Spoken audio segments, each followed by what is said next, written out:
Corona महामारी के चलते जहां अपने भी साथ नहीं दे रहे हैं, दिल्ली की अगर हम बात करें 272 निगम पार्षद है, 70 विधायक है, 7 एमएलए हैं। चंद नेताओं को छोड़ करके बाकी सब अपने अपने बिलों में घुस चुके हैं।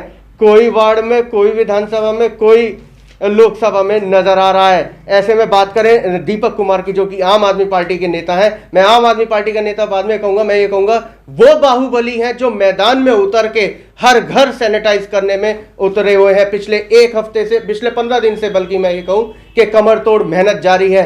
हारी बीमारी को साइड में रख के, अपनी जीवन को साइड में रख के जन सेवा, समाज सेवा में उतरे हुए हैं। दीपक जी, क्या कहना चाहेंगे? हालात बद से बदतर। बिल्कुल, इसमें कोई दो राय नहीं है और परिस्थितियां हमारे बिल्कुल खिलाफ हैं। और आज जो स्थिति हुई है, मुझे लगता नहीं है कि हमारी पीढ़ी और आने वाली पीढ़ी ऐसी विपरीत परिस्थितियों में जीने का काम करेगी।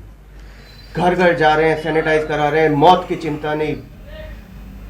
एक हमारी कहावत है बहुत पुरानी जी, यश अपयश जीवन मरण सब विधाता के हाथ में। बिल्कुल ठीक बात। तो ये हमारे हाथ में नहीं है। जो विधाता ने किसी चीज़ को हमारे लिए लिख रखा होगा तो ऊपर वाले के हाथ में। और सबसे बड़ी बात कि घोंडा मेरा घर है, मेरा गांव है, मेरा क्षेत्र है और यहाँ से हर परिवार से अपना रिश्ता है। और हमारे राजनीतिक बात ना कहूँ तो हमारे नेता अरविंद केजरीवाल जी भी इस बात को कहते हैं कि युवाओं के हाथ में अगर परिवार की भागदौड़ होती है, युवाएं ही अपने परिवार को चलाते हैं। तो आज हमारी जिम्मेदारी सबसे पहले अपने क्षेत्र के लिए, अपने परिवार के लिए बनती है। तो एक मन में 15 दिन पहले जब ये परिस्थितियाँ उठी और कोरोना को लेकर जैसे जैसे दिल्ली में केस बढ़े, तो मैंने ज़्यादा ना सोचते हुए सिर्फ अपने घोंडा के लिए सोचने की कोशिश करी कि हमारी टीम के कुछ साथी मिलकर एक सैनिटाइज कराएं। और वो सैनिटाइजेशन ऐसा होना चाहिए कि हर घर तक हमारी पहुंच हो, क्षेत्र के लोगों के बीच में हम जाएं और जहां जहां कोविड के पेशेंट मिल रहे हैं वहां जाकर हम अपने आप उन लोगों को सैनिटाइज करने का काम करें। गली मोहल्लों में जो दहशत का माहौल है कि अगर पड़ोस में कोई कोरोना का पेशेंट निकल जाए तो वहाँ कैनोपी लगा के हमारे सिविल डिफेंस के साथी जो बिल्कुल ठीक बात है, कोरोना वॉरियर्स के तौर पर काम कर रहे हैं, उनका भी हौसला बढ़ाने का काम करते हैं कि आप अकेले नहीं बैठे, हमारी टीम अगर आपके साथ सहयोग कर रही है और वो भी बड़ा अप्रिशिएट कर रहे हैं। और क्षेत्र के लोग जो आस पड़ोस मोहल्ले गली मोहल्ले के लोग हैं उनके मन में भी हौसला होता है कि हाँ, ये लोग भी हमारे क्षेत्र के लोग, अच्छा सब लोग जानते भी हैं तो सब लोग कहते हैं दीपक भाई आप आगे। दीपक जी, क्या इसके पीछे कोई राजनीतिक उद्देश्य है? क्योंकि 2022 चुनावी साल होना है, तो कोई ऐसा तो अभी फिलहाल देखिए मैं बताऊं आपको, जीवन रहेगा। मेरा राजनीतिक जीवन लगभग 14 साल का है। मैं श्यामलाल कॉलेज छात्र राजनीति से अपने जीवन की शुरुआत की। उसके बाद कई विशेष पदों पर रहा और RWA में भी हूँ और मार्केटिंग के तमाम चीज़ों में हूँ। चुनाव तो आज 1 साल बाद है, मगर आप मेरा पिछले 7 साल का 8 साल का इतिहास उठा के देखिए। जब कभी चुनाव भी नहीं था, पूरे 5 साल क्षेत्र के अंदर सक्रिय रहता हूँ। चाहे वो मैं क्रिकेट टूर्नामेंट्स को लेकर युवाओं को जागरूक करने का काम करूं, चाहे मैं डेंगू को लेकर एक अभियान चलाते हैं फॉगिंग का, उसको लेकर हम करते हैं। उसमें कभी कहीं राजनीतिक बात नहीं आती। 5 साल पहले से मैं उस बात को शुरुआत कर रहा हूँ। अब चुनाव 1 साल बाद है, तो चुनाव तो ऊपर वाले के हाथ में, पार्टी किसको क्या मौका देगी क्या नहीं देगी, मगर अपना काम है कि घोंडा मेरा घर है, मैं अपने घर के लिए तैयार हूँ। बहरहाल अगर घर की बात करें, वार्ड की बात करें, तो हालात कैसे हैं? हालात चिंताजनक हैं, मगर कोशिश है कि सब आपस में मिलजुल कर इस दुख की घड़ी को पार करें। कुछ चीज़ें ऐसी हमारे आस पड़ोस के मोहल्ले में हुई हैं जो हमारे बड़े प्रिय थे और सब लोग कहीं ना कहीं आज भगवान को प्यारे हुए। मन में दुख भी है, पैर भी कहीं ना कहीं कांपते हैं जब गलियों में घुसते हैं, तो सन्नाटा रहता है।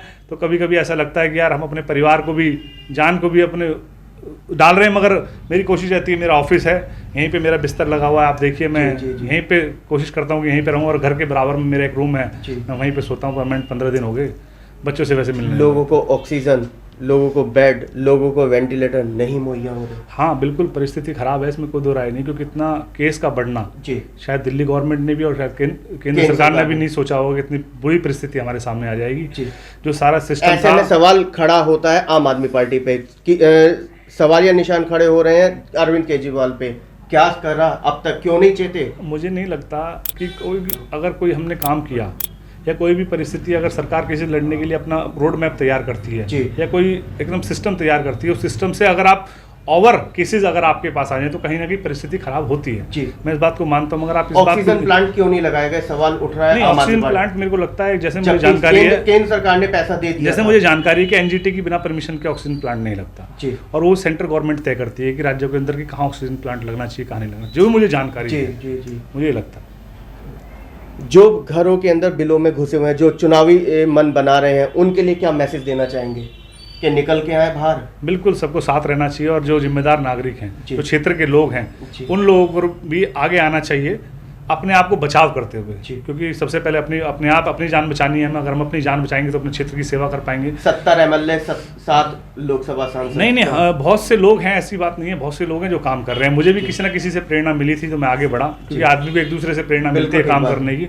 और मेरे को जिम्मेदारी लगती है कि मेरा घोंडा जो वार्ड है, क्योंकि वो मेरा घर है, हर घर से मेरा हर गली से रिश्ता है, अपनी जिम्मेदारी, छोटी सी जिम्मेदारी पूरी करने की कोशिश कर रहा हूँ। टेम्पू से लेकर हमने सैनिटाइज करने का जो मेन रोड है उनके अंदर काम किया। फिर हमें लगा कि जो हमारे घोंडा में पतली पतली गलियाँ हैं, हमारे वॉलंटियर साथ ही साथ लगे हुए हैं, हम रिक्शा से बैठ के जाते हैं, उसको मशीन से सारे सैनिटाइज करने का काम करते हैं। और लगभग विश्वास मानना, मेरे पास लगभग 80 से 82 कंप्लेंट्स रोज व्हाट्सएप के उसके थ्रू आती है कि हमारे इतनी कॉल तो निगम पार्षद के पास भी नहीं आ रही होंगी विधायक के, जितना आपके पास। अब लोगों को लगता है कि दीपक क्योंकि जो दिखता है वही बिकता है। बिल्कुल, लोगों को लगता है कि हमारी गली में घूम रहा, हमारे साथ है सुख दुख की घड़ी में। तो मेरा सौभाग्य है कि लोग मुझे सेवा के लिए मौका दे रहे हैं, और आगे भगवान मालिक है। दीपक जी, आज संकट मोचन हनुमान बाबा का जन्मोत्सव है, क्या विनती करना चाहिए? बिल्कुल, मैं तो बाबा मरघट वाले बाबा से यही प्रार्थना करना चाहता हूँ कि भगवान, जैसे आप भगवान लक्ष्मण के लिए संजीवनी बूटी लेकर आए थे, ऐसी संजीवनी बूटी हमारे देश के लिए भी दीजिए, और इस कोरोना महामारी से लड़ने में हमारी मदद कीजिए, अपना आशीर्वाद दीजिए, क्योंकि भगवान हनुमान जी का आशीर्वाद कलयुग के भगवान हैं, और हमारे ऊपर उनकी विशेष कृपा रहती है, हमारे देश के ऊपर भी और हमारे ऊपर, और हम सब लोग उनके भक्त हैं, अनुयायी हैं। तो मैं भगवान से यही प्रार्थना करता हूँ कि भगवान हम सबकी इस दुख की घड़ी में मदद करें, अपना आशीर्वाद बना करें।